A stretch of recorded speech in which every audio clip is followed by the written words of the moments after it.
meaning of science itself. Now that starts to get interesting because that gets closer to epistemology. How do we know what we know? See? And it's always been, I've always been suspect that we don't really know what we think we know. And experience has proven, because if you try to discuss with somebody about these ideas of creation and evolution and stuff like this, you find that oftentimes they can't support their opinions at all. They have no idea actually what they're talking about. Oh yeah, evolution is true. Yeah, we came from monkeys. Mm-hmm. But then, can you prove it? Well, no. So if you hack at them a little bit, if you chop at their philosophy a little bit, you'll often find very quickly that they come to the end of their knowledge, so-called knowledge, and then one of two things is going to happen. Either they're going to get mad at you and try to drive you away, or they're going to go, oh, gulp, well, duh, maybe I don't know. Well, what do you think? You see, somehow you have to bring them to that point of asking for information. Then you can preach to them. Otherwise, it's a waste of breath. That's been my experience anyway. So just like when we go and gave these courses in Mexico City, we were getting 20, 30, 40 people in the course. But, I mean, it was worse than this. Nobody understood what we were talking about. And all the questions we got indicated that they had misunderstood what we said before. So, after a while it became like, why are we doing this? Why are we wasting our time? And we decided on a change of strategy, that we're just going to promote broadly on the internet, and then when we find a few people who are really serious about learning this stuff, that we take them to some secluded location and have an intensive sadhana, intensive classes, intensive study, and try to bring them to the stage of teachers as quickly as possible. Try to bring them to the stage of self-realization as quickly as possible. That's our strategy now.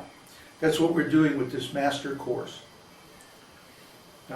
So if you're really serious about learning this stuff, first of all, you have to convince me that you're serious by showing that you understand what we've been talking about so far. Ask intelligent questions about the context. This is also, Srila Prabhupada was very frustrated about this, because people used to ask questions that had nothing to do with what he was lecturing about.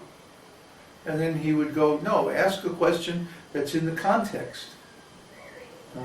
And oftentimes there weren't, they couldn't come up with any meaningful questions.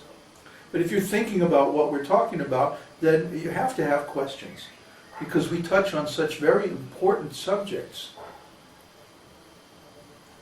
Unless everybody's just numb inside or something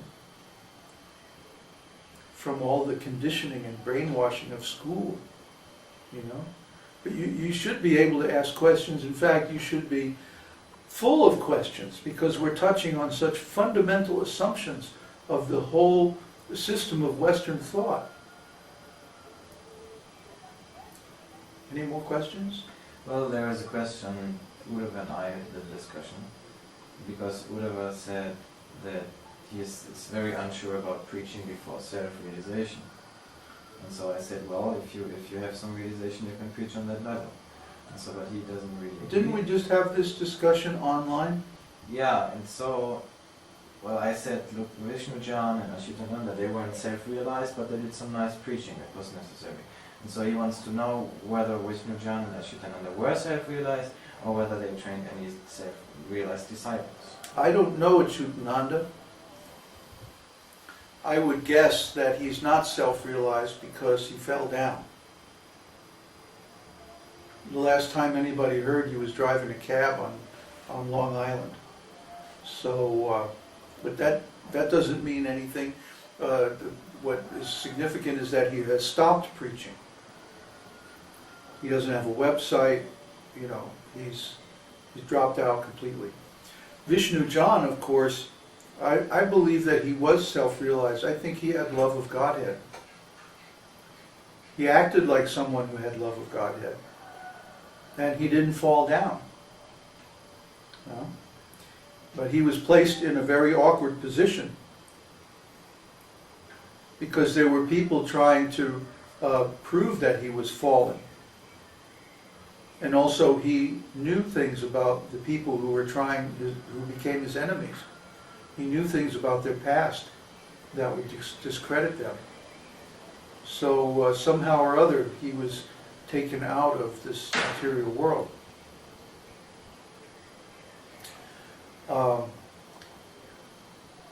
You could count me among Vishnu John's disciples because he was actually the first self-realized soul that I had any intimate association with.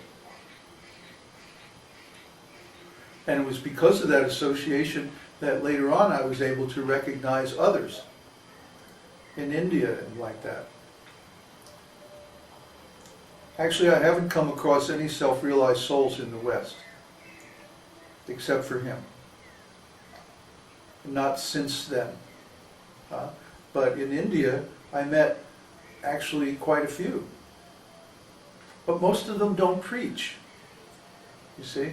Even if they're self-realized, they don't preach. So if a devotee has some realization, any realization at all, they can preach about that. Maybe they don't have to become fully self-realized, or have Krishna darshan or attain prema. But if they have any realization whatsoever, they can preach about that realization. They don't have to wait until they attain full self-realization.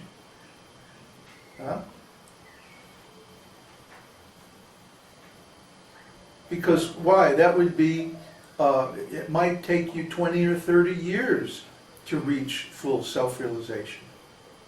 You don't know. Only Krishna knows. Self-realization isn't something that you can take. It has to be given by Krishna. So who knows how long we have to wait before he decides, okay, I'll give you Krishna consciousness. In the meantime, are we just going to sit around and chant? No, we have to do something. I was preaching before I was self-realized. I was writing books before I was self-realized. But I had attained some partial realization, and I was writing on that platform. And so even if it might not be like the ultimate in self-realization, still it has some value, and someone will be able to benefit by it. It's just like I'm always chastising Florian because he doesn't want to write about his realizations. He said because they're not perfect or they're not good enough for something. Well, they're good enough for somebody. They're good enough for you. Yeah. So they have some value to somebody. Whatever level you're at, there are people who are above you and there are people who are below you. So whatever level of self-realization you've attained, and if you share from that level, somebody's going to find it valuable.